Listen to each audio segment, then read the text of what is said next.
14. We'll, of course, have the full coverage here on BBC News for you. But right now, I'm joined by Murad Pator, the former Afghan national representative to US Central Command. He's now at the School of Global Studies at the University of South Florida. Thank you so much for your time, Murad. First of all, given those levels of violence that we're seeing, how possible is it that these elections will be fair and free of fraud?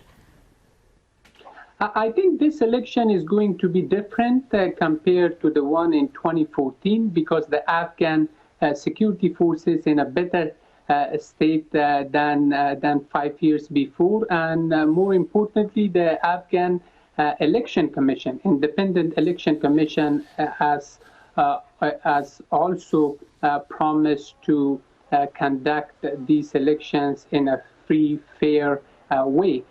So I think that despite the Taliban announcement that they are going to disrupt the process, but for the most part, the Afghan security forces and the Afghan Election Commission would be able to provide a safe environment for the Afghans to cast their votes. But surely with those levels of violence, as you say, the Taliban wants to disrupt the elections, surely we're not going to see the voter turnout that you would need to have a kind of convincing result? There are approximately 9.5 million Afghan voters registered right now, according to the Afghan independent election.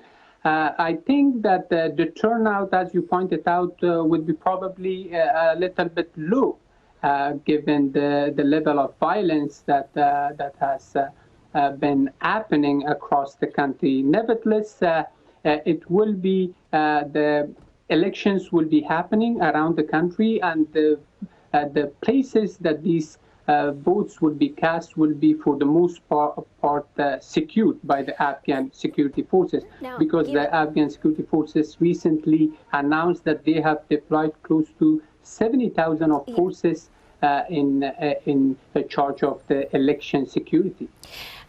As you say, there's been a lot of concern about fraud in the past. We saw those allegations in 2014, 2018. What provisions have the governments put in place so that that doesn't happen again? There are some good provisions taken place by the IEC, Afghan Election Commission. One is the biometric system that they have in place in these polling stations, that they will only go with those votes that have been biometrically approved. So that's a good provision in place. And secondly, there are some other good managements in place, such as observers from the candidates, especially from the two main contenders, Abdullah and Ashraf Ghani, to observe these polling stations in order to prevent fraud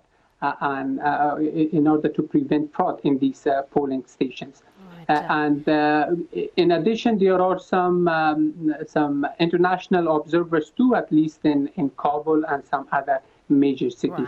Right. Murad Pator, I'm so sorry, we're out of time, but thank you very much for that, Murad Pator, former Afghan national representative to US Central Command. Now, a huge crackdown by Egypt's security forces has prevented mass protests